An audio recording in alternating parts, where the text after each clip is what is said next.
반갑습니다. 구독, 좋아요 눌러주시고 큰 부자 되시기를 바라겠습니다. 좋아요 많이 베풀어 주시고 좋은 기운 받아가시기를 바라겠습니다. 자, 파월 의장이 이번 기회에 물가 싹을 확실히 싹둑 잘라버리겠다, 뭐 이런 매파적인 발언을 해버렸습니다. 자, 이런 분위기로 예상보다 상당히 강한 지금 발언을 했죠. 보통 이제 이 경기 부분과 물가 부분을 어느 정도 이제 둘 다 양쪽을 저울질하면서 크게 어택을 받지 않게 보통 발언을 하는데, 이번에는 좀 세게 나왔죠. 좀 예상보다 강한 발언이 나오면서 여기에 증시가 좀 세게 반응을 했습니다.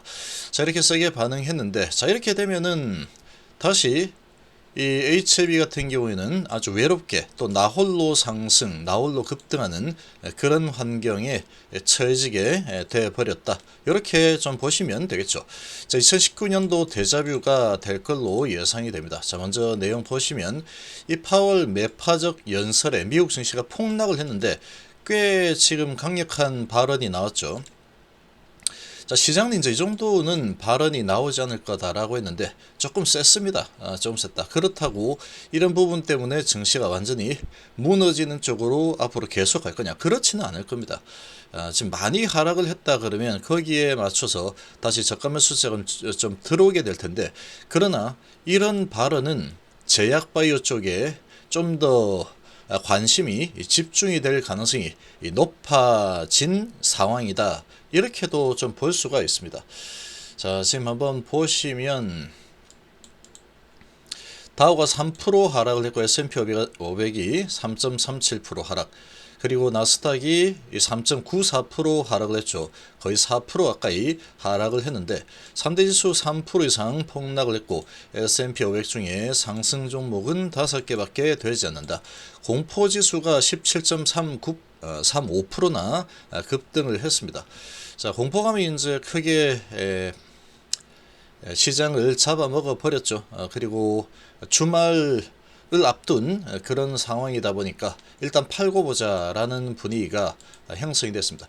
S&P 500 기업 중에서 주가가 상승한 종목은 이 게임주죠. 일렉트로닉 아츠, 그리고 모리나이스케어 바이오 쪽, 그리고 테이크2 인터랙티브, 그리고 CF 인더스트리 홀딩스, 코로나 필립스 등 5개 불과했는데, 금리 인상 우려가 지금 금리 인상을 지속적으로 해 나가겠다, 이런 발언으로 인해서 가장 먼저 혜택을 받는 게 또 기술주죠. 알파벳이 5.4% 하락을 했고 애플 마이크로소프트도 3.7%, 3.8%, 아마존이 4.7%, 테슬라가 2.7%, 넷플릭스 메타도 4%대 하락을 했습니다.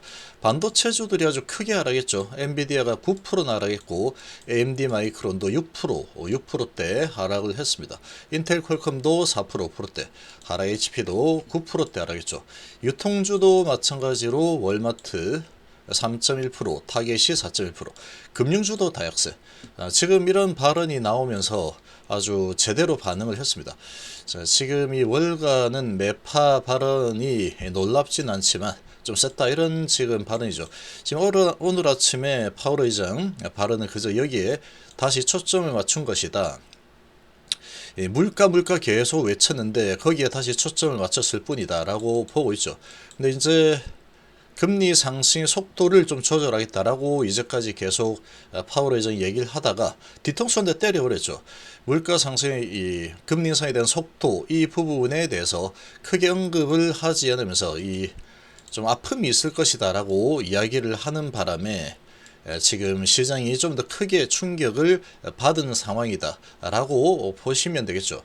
자, 지금 이 파월 의장은 금융 제반 여건이 더 긴축되기를 원하고 있고 연준이 아직 인플레이션에 대해서 승리를 선언할 준비가 되지 않았다는 것을 시장은 알고 있어라. 우리 아직까지 아주 긴축이 좋아, 긴축으로 갈 수밖에 없어, 이런 부분이죠. 그걸 전달을 했다라고 볼 수 있고, 이번 금리 인하에 대해서 어떤 것도 내놓지 않았다. 전반적으로 매파적이지만 놀랍진 않다 라고 덧붙였는데, 주가는 아주 크게 반응을 했습니다. 자, 이런 발언이 좀 크게 왔죠. 고통스러워도 물가부터 잡겠다. 금리 인상 지속을 하겠다라는 예고를 한 겁니다. 그러니까 고통스럽다라는 것은 가계하고 기업들 고통이 올 수 있다라는 거죠. 근데 인플레가 최우선이다. 너무 일찍 풀면 안 된다. 당분간은 제한적 기조를 유지하겠다라는 거죠. 인플레 잡는 게 최우선이고 이 과정에서 가계하고 기업이 고통을 겪게 될 것이다. 이제까지는 이런 발언이 없었습니다. 자, 지금 뭐 인플레이션 어느 정도 잡을 수 있어. 경기 침체는 너무 우려 안 해도 돼. 이런 쪽으로 계속 이야기를 하다가 최근 이제 이 말을 했다라는 것은 경기 침체에 어느 정도 뒤따를 수 있다라는 걸 인정을 했다라고 해석이 돼버렸죠. 고통이 따를 수 있다라는 것은 가게가 좀 힘들 수 있다. 그리고 기업도 수익이 좀 떨어질 수 있다. 이런 부분이니까 경기가 좀 침체로 갈 수 있어. 이렇게 발언했는데, 자, 이런 모습을 보면은 이제 이번 기회에 자꾸 이제 기대감으로 인플레이션이 경기가 침체가 크게 되지 않을 거야. 경기 침체가 안 될 거야. 그러고 어느 정도 되면 물가를 좀 내릴 거다라는 기대감이 계속 있다 보면은 이 가격들, 이 물가, 원자재 뭐 이런 부분들이 기대감에 자꾸 안 내려가고 버팅기는 모습을 보일 수 있다 이런 거죠.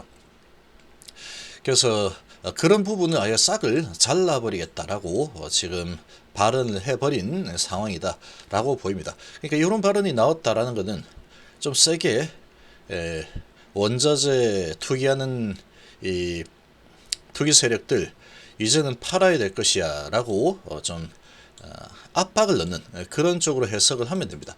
그래서 공급 상황에 더 잘 맞도록 수요를 조절하고 인플레이션 기대치를 잡아놓기 위해서 강력하고 빠른 조치를 취하고 있다. 그 일이 끝났다고 확신될 때까지 이 조치는 계속될 것이다. 인플레이션 이제 더 이상 크게 걱정 안 해도 되겠다라는 거를 내가 확신을 할 때까지는 계속 금리 인상 놓지 않겠다라는 거죠. 그래서 9월 금리는 0.75% 인상 가능성 시사. 0.75가 지금 3번 연속으로 일어나는 거죠. 자, 이렇게 진행 가능성이 아주 높아졌습니다. 이제 9월 회의 시간까지 나오는 경제지표 전체적인 데이터를 보고 결정을 하겠다라고 하고 있죠. 그래서 아마도 0.75%씩 계속 금리를 인상하지는 못할 것이다 라고 언젠가부터는 그런데 여기 이렇게 했죠. 언젠가부터는 0.75포인트씩 계속 금리 인상하지 못할 것이다. 그러니까 어느 시점이 되면은 0.5 또는 0.25로 조정하겠다 라는 건데 발언을 좀 세겠죠. 고통이 따를 것이다. 이런 부분 여기에 이제 좀 많이 반응을 한 거고, 그리고 이제 이 부분이 이렇게 이제 발언을 하게 되면은 이제 물가가 좀 잡히는데 도움이 좀 많이 될 겁니다. 아마도 이런 발언 때문에. 7월 PC 물가지수가 2년 만에 첫 번째로 하락을 했죠. 첫 하락을 했고 최근에 PCI나 PPI 뭐 이런 데이터들을 보면은 상당히 예상보다 좀 낮게 됐습니다. 그래 절대값은 높았죠. 이런 상황인데 파월은 반가운 소식이지만 아직 원하는 수준은 못 미친다. 그래서 이런 모습이 이제 보일 때 싹을 한번 제대로 잘라서 물가 부분을 제대로 좀 틀어막겠다. 이런 지금 의도다라고 보시면 됩니다. 이런 의도로 보시면 되고 아주 강경했죠. 8분 이례적으로 짧게 연설하고 그냥 내려와 버렸는데, 자, 지금 요런 지금 분위기 때문에 아주 크게 약세를 보였고, 자, 이렇게 이제 약세를 보이면 이 금리 인상에 대한 부분이죠. 결국은. 자, 이렇게 되면은 어떤 이 반응이 일어날까? 지금 시장이 미 증시가 아주 크게 하락을 했기 때문에 우리 증시는 당연히 하락하는 쪽으로 방향을 좀 잡겠죠. 그러나 이 제약바이오 부분은 이 금리 인상이라는 부분에서 조금 동떨어져 있다. 비껴나갈 수 있는 그런 섹터다라고 볼 수 있는 거죠. 자, 그렇게 되면은 일단은 제일 크게 좀 맞을 만한 부분은 미국 증시 분위기이기 때문에 이 반도체, IT 관련주들 뭐 이쪽이 이제 좀 이 어택을 좀 받겠죠. 이쪽 어택을 좀 받을 가능성이 있다. 기술주들이 어택을 좀 받겠죠. 단기적으로는. 자, 그리고 제약바이오도 시장의 분위기가 워낙에 안 좋기 때문에 어택을 좀 받을 수는 있다라는 겁니다. 그러나 먼저 좀 많이 어택을 받았죠. 셀트리온이나 이런 부분을 보면 4%씩 얻어맞았는데, 그러나 미증시가 워낙 안 좋았기 때문에 조금 얻어맞을 수 있겠지만 그 충격파는 크게 다가오지는 않을 거다라고 판단이 됩니다. 이미 많이 얻어맞은 상태이기 때문에. 그리고 금리 인상 이런 부분이 되면은 이쪽으로 갈 만한 돈들이 상당히 이제 가기가 좀 껄끄러워지겠죠. 껄끄러워지면은 이 자금들이 금리 당분간 계속 상승 기조로 잡아가겠다. 물가 상승 금리를 상승 기조로 잡아가겠다. 이렇게 되면은 그쪽에서 조금 그래도 조금 회피할 수 있는 이런 쪽으로 돈들이 돌 가능성이 좀 더 높아진 환경이다. 그렇게 볼 수 있습니다. 그렇게 볼 수 있고 HLB 같은 경우에는 2019년도 상황을 보시면 이때 아주 나홀로 급상승이 일어났죠. 시장 분위기는 그렇게 좋지 못했습니다. 좋지 못했는데 혼자서 급등이 일어났는데 기업가치 변화에 대한 강력한 기대감으로 올랐죠. 자, 그런 현상이 이때가 10월달이죠. 9월 말에 이때는 에스모가 진행이 되었으니까 지금 그렇게 보면은 HLB 같은 경우에 만약에 미증시 하락으로 인해서 그런 거 가지고 만약에 끌어내리는 모습이 나올 수도 있습니다. 시장이 워낙에 안 좋으니까. 근데 시기가 이제 9월달하고 연결되는 에스모하고 연결되는 그런 쪽으로 2주 앞으로 다가왔죠. 그러면 초반에는 장 초반에 주초에는 시장이 안 좋으니까 좀 끌어내리자 하고 한 번 더 파동을 줄 수도 있겠죠. 그런 파동이 나온다 그러면 매수기일 뿐이다 라는 겁니다. 얘는 지금 지나가 버린 이 매파적 발언 이 부분에 영향을 많이 받기보다는 단기적으로는 좀 받을 수 있겠죠. 워낙에 많이 내렸으니까 아이고 무서워하고 너도 겁 좀 내라 하고 내려치면 좀 내려갈 수도 있겠지만 아마도 저가 매수세가 아주 세게 들어올 만한 환경이 될 겁니다. 그래서 만약 그럼에도 불구하고 내려치겠다 하고 밀어준다면 눌렀다가 가겠다. 시장 분위기 때문에 한번 눌렀다가 가자. 이런 식으로 될 수 있다라는 거죠. 그 말은 뭐냐면 그냥 가나 눌렀다 가냐 그 차이 정도가 될 거다라고 보시면 되죠. 지나간 과거 그 정도로 나올 것 같다라고 판단을 했는데 그보다 좀 센 발언이 나오면서 이렇게 좀 미증시가 약한 모습을 크게 보였는데 이 부분에서 반응을 좀 하고 가겠다면은 눌렀다가 갈 겁니다. 아니면은 지금 이제 2주 앞으로 다가는데 뭔 소리야? 그러고 나는 그래도 올라갈래. 금리 오른 거하고 나하고 무슨 상관이 있는데? 라고 이야기를 외칠 수 있습니다. 그러고 올라가도 할 말 없죠. 그러니까 지금 보유자 입장에서는 그 결론은 뭐냐? 강홀딩입니다. 이러거나 저러거나 간에 강홀딩이 될 수밖에 없겠죠. 본질을 잘 생각을 해보시면 정답은 그거 말고는 없습니다.